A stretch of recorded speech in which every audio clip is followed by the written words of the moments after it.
Draven Kale wandered through forgotten lands, where the wind whispered stories of ruined civilizations.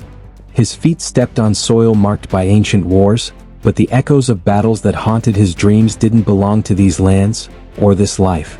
On the horizon, the silhouette of an abandoned village rose like a ghost from the past, but Draven knew the danger wasn't in the rubble. He felt something moving in the shadows, something that had been chasing him ever since he was exiled. The setting sun bathed the world in golden hues when the first attack came. Blades sliced through the air, arrows whistling by. Draven spun on his heels, his hand instinctively reaching for the ebony blade at his waist. A weapon he didn't remember claiming, but that felt like it was made for him. His body reacted before his mind could catch up. With a fluid motion, he dodged a mercenary's strike and drove the black blade into his throat. The enemy fell without a sound, but the others didn't hesitate. The sound of steel rang out in the silence of the dead village. Draven dodged, blocked, counterattacked. Each strike waking an instinct buried deep inside him, like he was reliving a forgotten war. His foes weren't just thieves. There was precision in their attacks, an organization that revealed a bigger purpose. They didn't want him dead for gold or revenge. They wanted to erase his name from history. One of the assassins, a man with scars on his face and eyes cold as ice, stepped back when he saw the ebony blade gleam under the rising moonlight. "It's true then," he murmured before ordering a retreat. In the blink of an eye, the mercenaries vanished, leaving only bodies and unanswered questions. Draven wiped the blood off the blade, feeling a strange weight in his chest. It wasn't fear nor relief. It was an uncomfortable certainty. He was a forbidden name, a piece in a game that had started long before his birth. Night fell and he continued on his way, but now the solitude was an illusion. Something or someone was always watching him. The nightmares returned, more intense than ever. He saw a devastated battlefield, bodies scattered, a colossal darkness rising against a desperate army. And at the center of it all, a warrior holding the ebony blade. But when his eyes met the face of that man, Draven woke in shock. He saw himself there. But it couldn't be him. Or could it? Each step took him deeper into this mystery. The rumors about the return of something ancient and hungry weren't just superstitions. The shadows were restless, and he knew he couldn't go it alone. If he wanted answers, he needed allies. But in a world where betrayal and secrets shaped men's fates, who could he trust? The wind hissed through the ruins, carrying whispers of a lost time. The name Draven Kale had been forgotten by many, but for those who still remembered, he was more than just a man. He was an echo of something much bigger, an echo of an ancient mistake that was about to wake up. The darkness called to him, and Draven knew ignoring it was no longer an option. The forest was a tomb of shadows, where the wind carried murmurs of forgotten times. Draven moved cautiously, his eyes scanning the darkness for any sign of danger. The weight of the ebony blade at his waist felt like a constant reminder that he wasn't safe. Since the mercenary attack, his mind had been a whirlwind of unanswered questions. But then the snap of a twig broke the silence, and in a flash he spun around, sword in hand. The arrow flew inches from his face, embedding itself in the tree behind him. On top of a rock, a fierce-eyed woman was already knocking another arrow. Celine Voss didn't hesitate. Her dark eyes were like sharp blades, analyzing his every move. "You're carrying something that shouldn't exist," she said, her voice steady with no hint of fear. Draven kept his sword raised, muscles tense, but something about her stance stopped him from attacking. She wasn't some random assassin. She didn't want his life, she wanted answers. He felt an odd sense of familiarity looking at her, like they'd met before, in a memory his mind refused to reveal. The confrontation was interrupted by the distant sound of hooves hitting the ground. Mercenaries. There was no time for doubts. Celine jumped down from the rock, putting away her bow. "If you want to live, follow me." "No." The hesitation lasted only a moment before Draven ran alongside her.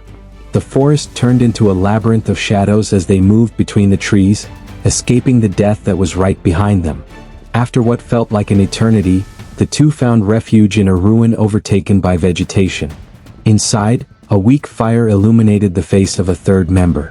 Rail Thorn, a rogue with a cocky grin and eyes full of secrets. Well, our warrior with no past finally shows up," he clapped theatrically before leaning against the wall. Draven didn't like him at first sight, but right now, he had more urgent problems than doubts. Celine threw an old scroll in front of him. The crude drawing showed a blade identical to the one he carried. This is more than just a weapon. The ebony blade sealed an entity centuries ago, a titan that the gods feared. And now, someone wants to free it. Draven felt a chill run down his spine. It didn't make sense. He'd never heard of this before, but as soon as he touched the blade, a cold voice whispered in his mind, calling him by a name he didn't recognize. The fog in his mind stirred. A fragment of memory surfaced. Not his, but something older, something trapped within the blade.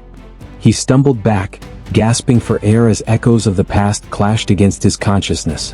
Was it him the blade was calling? Or someone he used to be? Rail crossed his arms, watching his reaction with interest. Looks like the pieces are starting to fall into place, huh? The teasing tone didn't help. Draven felt frustration rising. Who was he really? Why couldn't he remember? Celine stepped closer, her expression more serious now. If you want to understand what's going on, we have to keep moving. There's a place where answers can be found. But time's not on our side. They won't stop until they get what they want. Draven glanced at the blade one last time. He had no choice. He needed to find out the truth, no matter how awful it might be. And deep down, a nagging doubt started to poison his mind. What if freeing the Titan wasn't a mistake, but the right thing to do?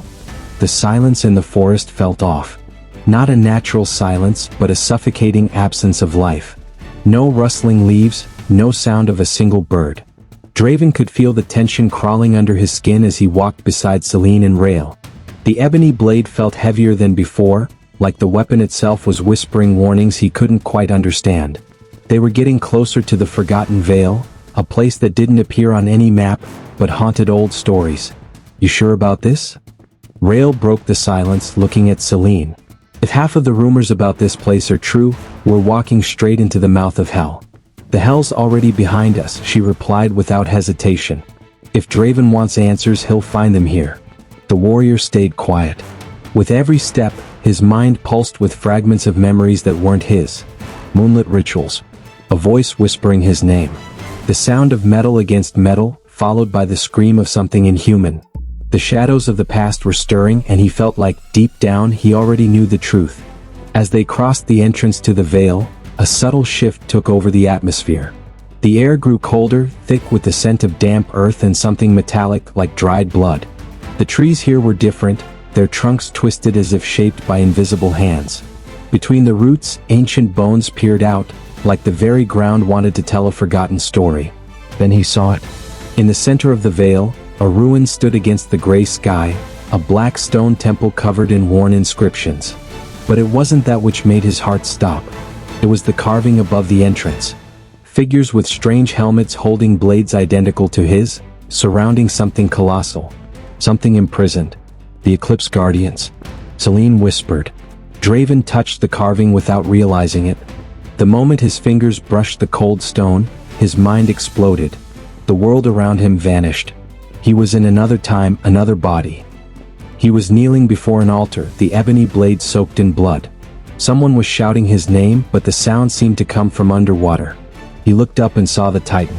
Eyes like bottomless pits, the voice a primal roar. Draven felt the weight of the oath he'd made, a pact sealed in his own blood.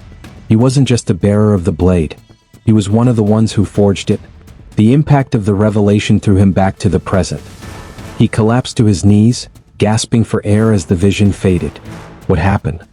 Celine kneeled beside him, a worried look on her face. Draven looked at the blade in his hand, the truth burning in his mind like an open wound. I remember. The problem was, now that he remembered, he wasn't sure if he wanted to go on. Draven could feel the weight of the revelation burning in his mind like live coals. He wasn't just the bearer of the ebony blade. His past was tied to the weapon's very origin, to the Eclipse Guardians and the oath he'd sworn in a forgotten time. But what did that mean now? What else had he buried in the shadows of his lost memory? The ground beneath their feet shook like something huge was waking up from deep under the earth. Celine and Rail took a step back, hands on their weapons as cracks spread across the dry ground of the valley. Then a voice boomed from the darkness, deep and ancient, carrying the weight of centuries. Whoever holds the blade must face their judgment. The air cracked with a deafening roar, and a figure appeared in the center of the ruins. A warrior cloaked in shadows, eyes like burning embers, wearing the same armor carved in the temple's carvings. The blade he held was identical to Draven's. "Who are you?" Draven asked, feeling the blood throb in his temples. "I'm what you were. What you chose to forget." The voice carried more than just defiance. It was an echo. A distorted reflection. The blade doesn't accept unworthy bearers. You've proven yourself once. Now prove yourself again, or be consumed. The shadowy warrior lunged without warning. The clash of the blades made the whole valley vibrate, the energy of the impact crackling in the air. Draven backed up instinctively, but something inside him reacted. The opponent's moves felt familiar, like a reflection of something he knew but had forgotten. Every strike was a test, every defense a judgment. Celine and Rael watched without intervening. They knew. This fight was his and his alone. The battle grew fiercer. Draven's opponent was relentless, the strikes calculated to test his strength, his conviction, his memory. But with every swing of the blade, Draven felt something stirring within him. His muscles remembered. His instincts screamed. This wasn't just a fight. It was a ritual. Then, in a moment of clarity, he saw it. It wasn't just a fight against some random opponent. He was fighting himself. The truth hit him like a thunderclap. This warrior was part of him. A broken memory, a trace of what he once was. And to move forward, to claim his right to the blade, he had to accept it. Draven didn't hesitate. He spun the blade in a fluid motion, not to destroy but to acknowledge. His blade met the opponent's in a final strike, but this time, not as an enemy. The shadowy warrior stopped. The shadows around him wavered. Then for the first time he smiled. "You remember?" The figure began to fade, like ashes in the wind. The moment it disappeared, the ebony blade shone with an intense light, as if it finally recognized its true master. Draven dropped to his knees, gasping. But something inside him was different. He wasn't just a man holding a weapon. He was the blade. And now nothing could stop him. The air crackled with electricity as Draven, Celine, and Rael reached the peak of the forgotten altar. The wind howled like an ancient wail, and the sky seemed to vibrate with an energy that made the skin crawl. In the center of the stone platform, a colossal arch, etched with symbols glowing in a silver hue, pulsed slowly like a heart about to awaken. "The portal?" Celine whispered, eyes wide. Draven felt the ebony blade hum in his hand, responding to the force coming from the arch. This was the final destiny. The last step. But something felt off. He knew, felt it in every fiber of his being, that stepping through that portal wasn't just a passage. It was a choice. And choices had a price. "Are we ready?" Rael asked, his hand steady on the sword's hilt. Before Draven could answer, the ground shook. Black fissures opened up around the altar, and a roar echoed through the night. From the shadows creeping across the ground, creatures emerged. Shapeless specters, eyes glowing like embers, moving like they were part of the darkness itself. The guardian of the portal wouldn't let them pass so easily. "Get ready," Draven shouted, raising his blade.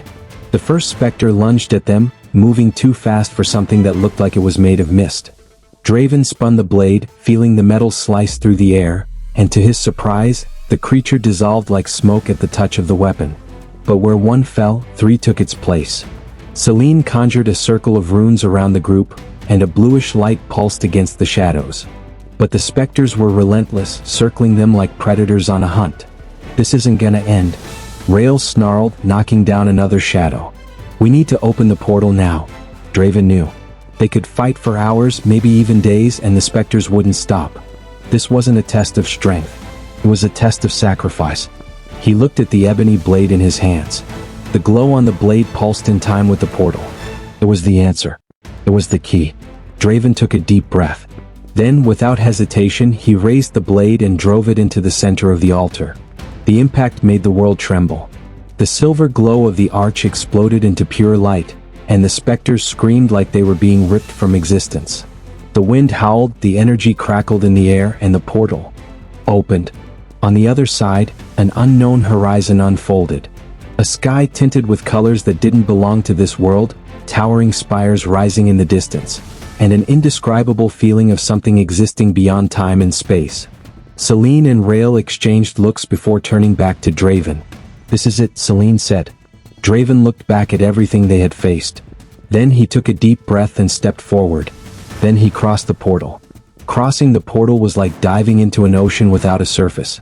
Time shattered around Draven, Celine, and Rael, as if the very fabric of reality was breaking apart and being rewritten with every step. Colors that didn't exist in the mortal world pulsed around them, and echoes of distant voices whispered secrets no language could translate. When their feet finally touched solid ground, the impact made the air vibrate. They were in an unknown world, vast and imposing.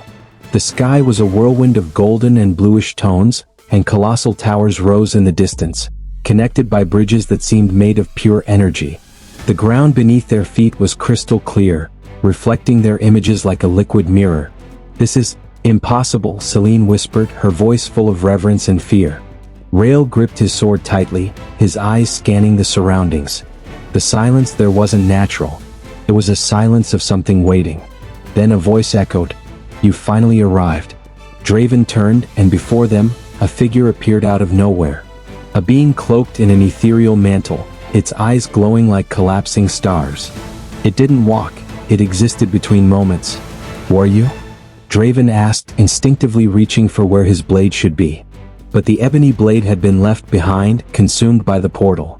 The entity tilted its head slightly. "I am the one who watches over the cycle. The guardian of what was lost and what has not yet been born. And you are the final piece of the puzzle." The three of them exchanged glances, the tension in the air thick enough to cut through with a knife. "What does this mean?" Celine asked. The being raised a hand, and images started to form in the air around them. Their world. But not the way they left it. Cities in ruins, shadows devouring the skies, the very essence of reality falling apart. "Your world is falling apart. The portal you open was just the beginning. Now you have to decide, restore the balance, or let it perish." The truth hit them like a ton of bricks. Everything they had done led them here, but this wasn't the end. It was a new beginning. Draven clenched his fists, feeling the weight of responsibility fall on his shoulders. They'd fought, lost, sacrificed, but there was still something left to do. "So, tell us what we need to do." The entity smiled, and the fate was finally sealed. If you like this story, don't forget to drop a comment, hit that like button, subscribe to the channel, and turn on notifications for more stories like this. I'll catch you in the next video.